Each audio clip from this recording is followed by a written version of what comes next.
Hi, Andrea. How are you? Hi, I'm great. How are you? Good. I realized I was like, I'm talking to a hair department head. My hair looks like crap. I should have taken better precautions before I. No, um, your hair looks fine. good.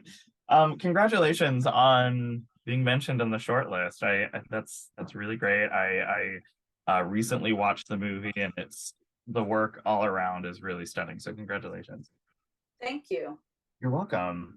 Um, I guess to start, I was really taken aback by how much I feel like this is kind of silly, but I feel like in a lot of shots and a lot of sequences, I did not recognize Will Smith, period. Like it was sort of, I've never seen him in a role like this before. I didn't realize the film was so I don't want to say action packed, but it's so it's relentless. And I feel like Will Smith completely disappeared in this part.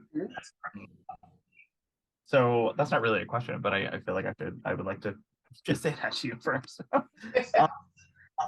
um, I read that while you were filming, heat was like a really big obstacle.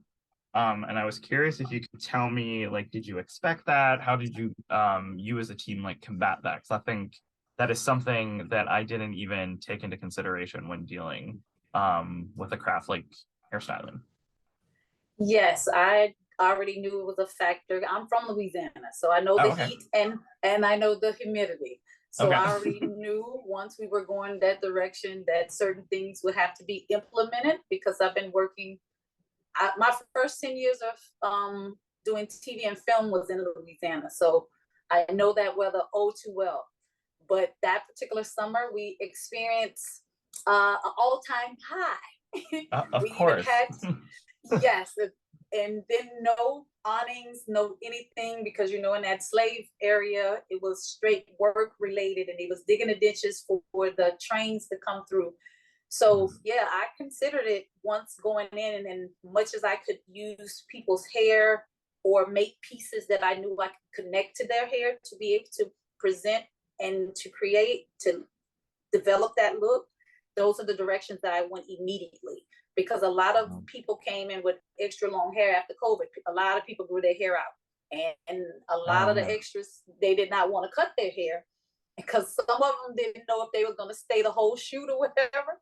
Okay. So, by them being slaves, most are malnourished and didn't have proper Mm. stuff to take care of their hair. So if you see somebody with all this beautiful mane of hair, you already know that it's reading incorrectly because from the photos you can see the different types of looks that were there, and we wanted to make sure that everything looked authentic and it read Mm. period appropriate for each character. Yeah. Okay. I guess I didn't even think of that. Wow, but even just you saying, seeing like the sort of inaccuracy like that. Wow, I never now I'm gonna think Yeah. anytime that I see something set during this time period. Okay. Um, Mm-hmm. you started mentioning something about research. Like I wanted to know for this particular time period, like how much research did you do? Like how much did you look at specific things? Was it just like photographs? I'm just always Yes. fascinated with research with something so visual like this. Yes. When I got the call in February, Mhm. I had been buying books Okay. already Okay. because I teach classes as well. And Mm. this time period, 1800s, popped in my spirit. And I said, you know what? Let me just start practicing because I always practice each period. Like every 3 months, I practice a different period. And 1800s just so happened to pop up. And my last 1800 book that I bought Mm. 2 weeks Okay. late, 2 weeks later, I got the call that I had the job. And I was like, Wow. wow. So I went immediately into pictures. And the blessed part about that time period, the photograph was at its all-time high. That's how we even got Peter's pictures. That's when they Oh. were taking pictures. That's why if you ever Google about Civil War and all this different stuff, you will find so many photos. I'm still deleting photos now out of my phone. I got at least 3,000 pictures still left in my phone. Wow. Because I want to make sure that every background, every stunt guy, every main character had their particular look, and I matched everybody. Like the photographer that you see when they look at his back, I have 2 reference photos of a guy, and it's so eerie that you can see him. I just posted it on Instagram the other day. The guy that was the reference photo to the guy that we ended up getting, I finger waved his hair and developed it, and it looks just like the guy. So when you seen these people, that was our whole intent. Even with Anton had a lot of research, and he knew as a director what he wanted as well. And as a department head, I like to make sure that from my research that every person have a certain look. I don't want everybody with shoulder length hair. I don't want everybody with short hair. I don't want everybody with just this texture hair. So I wait until the actual actor is chosen. Then I'll go from looking at their features, their hair texture, and who they're portraying. Then I present photos to the director or the showrunner. They give me my feedback. I go to the actor, then get their feedback, and then as the professional, I put all those things in perspective, and then that's when I develop the character. That's how I work with my research. And I did that for every background. I was at every fitting for background, stunt guys, and main characters. It was a lot. Yeah. But I wanted to be authentic. So when you seen it, like my mom always described it when she watched it, she said, Mona, it's like I'm watching a photo of that time moving. She said, I just felt drawn into it. It's like all I seen was that time. I really felt like I was in it. And I was like, that's what we wanted. We didn't want you to come out of it. We wanted you to go through Peter's journey because it was a real journey. And that was another reason why I wanted to make sure that the research was so intense, even with the head wraps. I had different techniques of the head wraps, from the ones that was on the porch with the family. They were French inspired. The costume designer and the director wanted to give that French inspired, because it's shot in Louisiana. They were from Louisiana, outside the Atchafalaya area, which is mid Louisiana. I'm from Shreveport, which is North Louisiana. So I knew of that history as well. So I made sure that my team and we went in there and did those types of wraps. When you see those head wraps and then you see them out there picking cotton, would be a different type of head wrap because they're on a different social level. You feel what I'm saying? Even with those men. Yes, and all of that was strategic because you have to, when you look at the photos, you will see the level of class, I would say, in a sense, but you will see the positionings of those that were in the house doing certain services and those that were on the outside of the house. Okay. Yeah, so it was a lot of research. I can say that. I love hearing that. Months and months of research. Well, there's something about speaking with artists who, do stuff that visually tells us, the audience, about the character, because, in a scene towards the beginning when Peter is working, and I can see background actors, doing stuff in the background, sort of going about like what your mother said. It's seeing like a painting moving. It's sort of like, just hearing you talk about it, it's like this individual's experience is different than the person next to him versus the person next to him. Yes. Hair can't be like a blanket thing. I love hearing about how I'm sorry, I just love what I call it. I call it the cookie cutter. I don't like the cookie cutter because even with Tomas, his texture, he has like a 2B texture of hair that I wanted to make sure even every texture was represented, but each one you could see. When you see each of them, you knew their name and you knew their role in this whole film going across the board. Nobody looked the same. You didn't have to second guess. Will looked like Peter was his individual when he was sitting there talking to Gordon. You can tell they were totally different people. Yeah. But it draws you into each character because each character has their own distinct look, because that's how in in filmmaking, for me, I feel like it should be done like that, especially when we're portraying real people. So when they come in, I would like to make sure that that person has an identity of its own. Yeah, it makes it richer. It really does. If you, Yes. I like looking at like when you have like a lot of people on screen, whether it's set in the 1800s or the 1950s, like even if you look at something that is like a costume, like I want to know like where that character bought something like that because their journey is different than somebody else's journey. So I think that's Yes. I love hearing that. That's amazing. I want to talk about physicality just because, especially in terms of what Will's character goes through, I was really impressed with the continuity of his hair from literally frame one to the very end. Could you tell me a little bit about like, I mean, he you know is abused, he's thrown in the water, he's attacked by an alligator. I was curious if you could tell me in terms of keeping that continuity there, what were some of like the biggest struggles? Just because I don't know, I'm so impressed with what you basically get to keep up with this whole time. I feel like Well, you've been like really what tested. Yeah. I wasn't responsible for Will. Okay. Pierce Austin is Will's personal hairstylist, and Judy Murdoch is his personal makeup artist. But I know the process of Will's developing into Peter and Pierce's concepts of things. Pierce got 5 weeks custom wig made because that's a wig that Will is wearing. That's not Will's hair. Right. So so a lot of people did not know, but yeah, he's wearing a wig, and it's levels to those wigs because exactly like you said, the progression through the film, even though it was just days going by technically, but it was weeks when we shot it. Yeah. Oh my but gosh.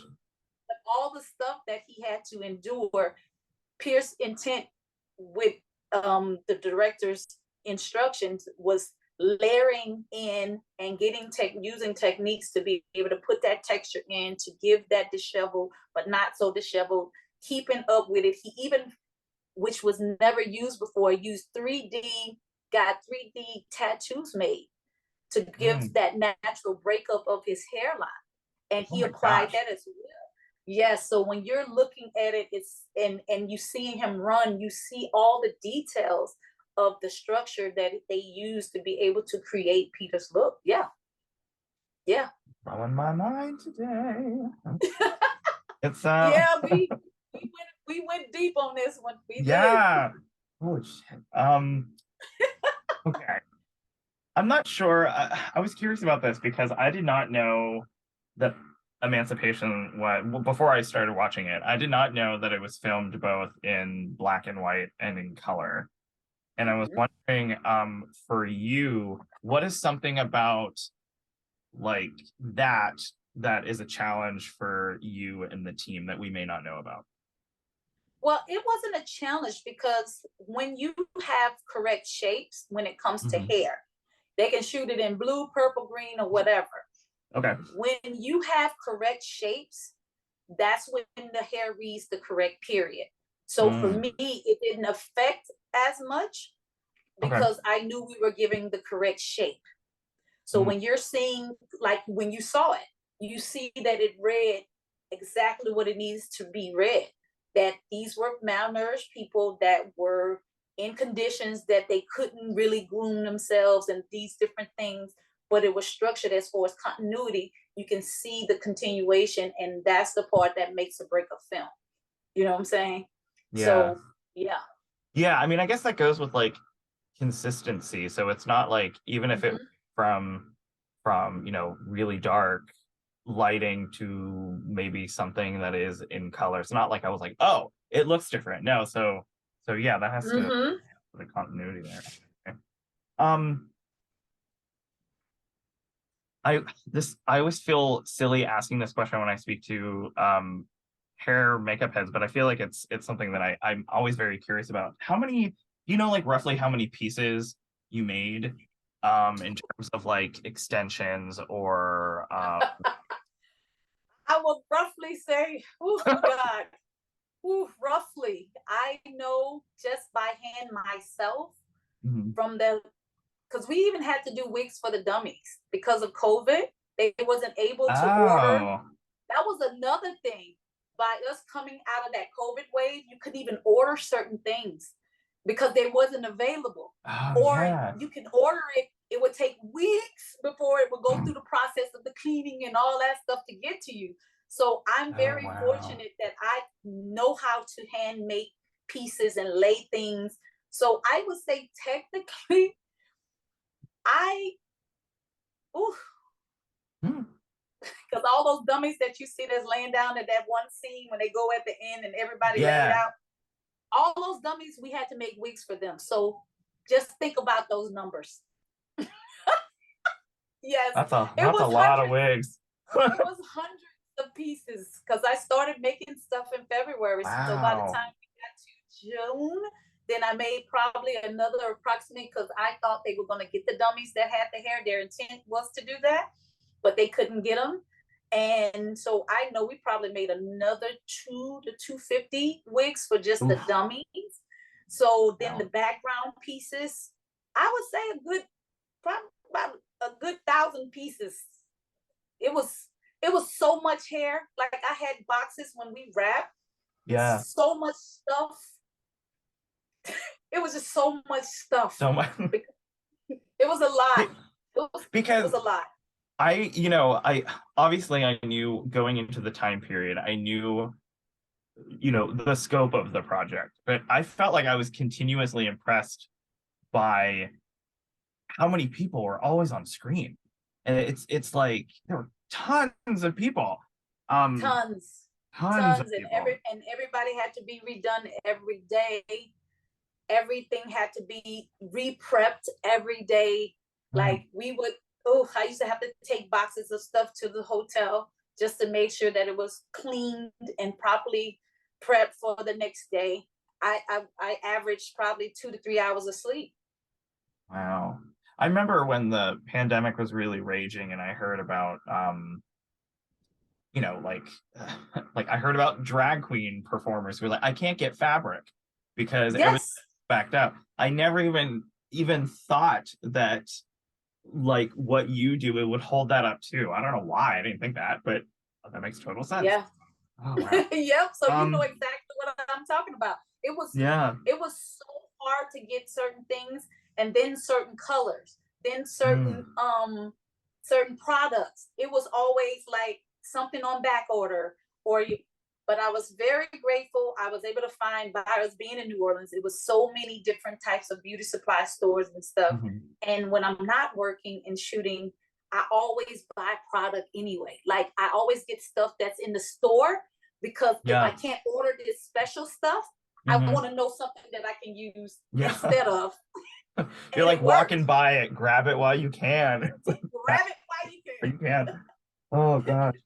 Um, something that was really curious about, especially when we were talking about the conditions of, shooting so much outside and shooting in such insane heat. Um, I used to live in South Florida, and I know like the humidity there is probably way different than it is in Louisiana, but I never want to be around that much humidity ever again. Ever. I stopped putting product in my hair because it would melt as soon as I would walk outside. I, Yes. I was wondering if you could tell me in terms of caring for the actor's hair, what were some things that you wanted to make sure that you could provide for all of these people? Making sure at night that they were cleaned Mhm. properly because it was all those bombs were real bombs. We would find so much. What? Oh yeah, that stuff was real. Almost had a little PTSD moment at some days. So you would have debris, you would find stuff everywhere. It would be everywhere. So every night I made sure that the actors knew that they had access to get cleaned up properly every night. Okay. Would make sure that they had the correct products to make sure and maintain their own hair because Hmm. a lot of times people don't tend to take the extra step for the actor outside of just filming. But Mhm. I have been taught by my mentors that that's your responsibility to make sure when they leave out, not just physically as well, even though for it to be able to have that release at the night, because I made my trailer that safe haven. We had, I don't know if you remember in the film when he was about to sick the dog, and the camera pan up to this young man. He's in this little thing. He's bent over. That young man, he didn't know what he was about to get in. It was a background artist, and he volunteered because he wanted to be a part of the film, and but he didn't know that they had to add those lashes and cuts and all that stuff. And then he didn't know he had to be put in that thing and locked in there. And he was excited, and I was trying to get him prepared mentally for it, because I didn't think that he really knew, and he didn't, but he wanted to be a part. So when he got in, and at the end of the night when he wrapped, he came to get cleaned up, because he was one of those that had all his hair. His hair was like this, but I folded it down to like this. So I had a pinning technique that I would use to be able to make it flat, crisscross, bobby pins, take the hairpins, go over it, lock, use the end, spread it out, push it in, then pin it again. So we had to do that to his hair. So he would have to come out and get all them pins, because if he went through a thing at TSA, he would have got hemmed up because he had just that many hairpins in his head. But when he came back that night, he fell into my arms and he just cried, because the intenseness of that particular scene and what he had to endure. And all he could say was, Miss Mona, this changed my life, because I didn't know until I got into that thing how helpless. He said, and this just a movie. He said, it just moved me, and we're out on these grounds where actual people could have been here and been a part of this type of treatment for real. So just making sure that they were able to release at night and talk and have that space, then be cleaned up, and then have proper stuff to give them that they can feel like they're a person, because it's heavy to carry this type of this was a heavy, intense one. So I just want to make sure that they felt loved and understood, and be able to release and and digress it and come out of it until the next day, because a lot of them, they ended up coming back every day. I was so proud of those young background artists. A lot of them contacted me through Instagram, was saying how they was grateful that I was there, and I would give them pep talks. Will would come on set and really talk to him, and he would thank them every night. That scene when you seen him push that guy into that hole, that those are real people. And those backgrounds got bumped up to a stunt level, and they were paid $1,000 rate. And Will took it upon himself, because we was out there in 115-degree heat that day, and we shot that scene for hours. He got his people, and he gave each one of those individuals $1,000 to match what they gave, so they can know how he appreciated them coming and wanting. They was finna do it for the regular $150 rate. That's how committed these young men were. So I would come and tell them the story about Peter, because some of them did not know. They just knew that it was a historical film about Peter, but I broke it down from my research. And to hear them hit me back later after they seen it at the screening, when Will went down to New Orleans and showed it, they was like, man, I'm so glad that you were there, because it was because of your talks, your love for us, you hyping us up every day, you cheering us on, that we came back faithfully. And you see what we made, because we was facing COVID, the heat, alligators, real alligators, not just the ones he was faking fighting, real alligators, snakes, bugs. They had crickets this big, crickets, freaking grasshoppers this big. Oh my God, they did not care. The snakes would just drop out the tree, and one of the makeup artists, she said the thing just climbed up her arm, and they was saying rolling, and all she could do was just grab it and sling it. It was a lot just to come to work in those environments. So we all became this big family, and that's the part that I feel like we all gave to each other, because we had a connection of wanting to get this story told and trying to hold each other accountable as human beings to be able to get through it, to show this man's story with the truth and realness that it deserved. Yeah. Wow. I'm glad you guys had each other like that.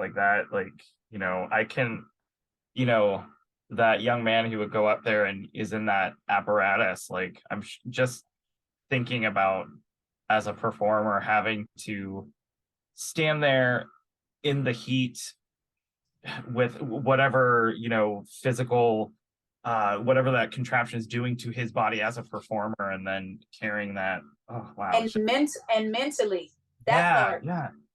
it's Ooh, a lot. yeah.